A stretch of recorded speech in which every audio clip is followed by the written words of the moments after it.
அறிவலை நேயர்களுக்கு வணக்கம். நான் நந்தனா ஃப்ரம் பாரதி அகாடமி. கொஞ்ச நாளைக்கு முன்னாடி சோஷியல் மீடியாவில் நான் பார்த்து வியந்த ஒரு விஷயம், 4000 வருஷத்துக்கு முன்னாடி யூஸ் பண்ண ஒரு ட்ரெஸ்ஸை கண்டுபிடிச்சிருக்காங்க. அதுவும் டென்மார்க்ல இருக்க ஒரு சமாதியிலிருந்து கண்டுபிடிச்சிருக்காங்க. ஆக்சுவலி அமெரிக்கா கண்டுபிடிச்சு இன்னும் 1000 வருஷம் கூட ஆகல. பட் இந்த ட்ரெஸ்ஸை 4000 வருஷத்துக்கு முன்னாடி தயாரிச்சதாக ஆய்வாளர்கள் சொல்றாங்க. ட்ரெஸ் பார்க்க நல்ல ப்ரௌனும் சிவப்பும் கலந்த கலர்ல அமேசான்ல ஆர்டர் பண்ண மாதிரி அட்டகாசமா இருக்கு.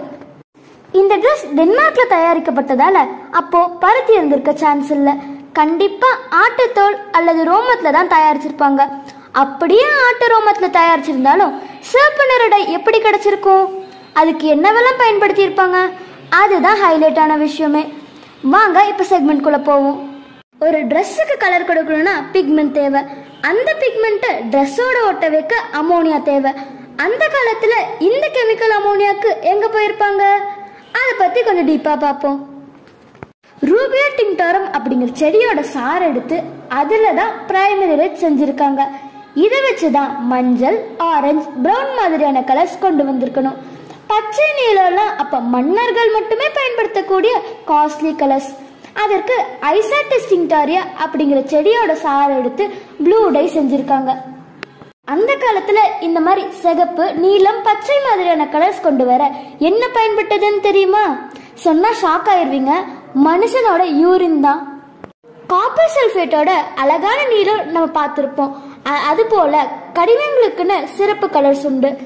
அந்த கனிமங்களை கரைக்க யூரின் பயன்பட்டு இருக்கு.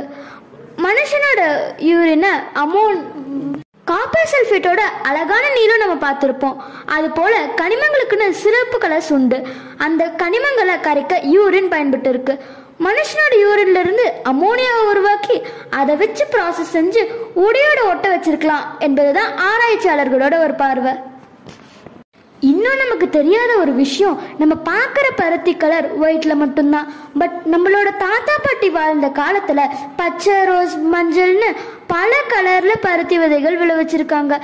பட் எல்லாமே கொஞ்சம் கொஞ்சமா நம்ம விவசாயிக்கிட்ட இருந்து அழிஞ்சு போய் இப்போ வெளிநாட்டுக்கிட்ட இருந்து வாங்கிட்டு இருக்கோம். 4000 வருஷம் பழமையான ட்ரெஸ்ஸை பார்த்து வியந்து போறதா, இல்ல நம்ம பாரம்பரிய பருத்தி விதைகள் இருந்துட்டோன்னு வருத்தப்படுறதா? நம்மாழ்வார் ஐயா சொன்ன வழிகள்ல ஒரு வழியில ஒழுங்கா போயிருந்தா கூட நம்ம இந்தியாவோட பருத்தியோட பொருளாதாரத்தை மேம்படுத்தி இருக்கலாம். அறிவியல் வளர வளர விவசாயமும் வளர்ந்தா பரவாயில்ல, அழிவுக்கு கொண்டு போகும் சாயப்பற்றைய குறைச்சா பரவாயில்ல. மாற்றுவோம், மாறுவோம் என்று கூறி உங்களிடமிருந்து விடைபெறுவது நந்தனா ஃப்ரம் பாரதி அகாடமி. நன்றி, வணக்கம்.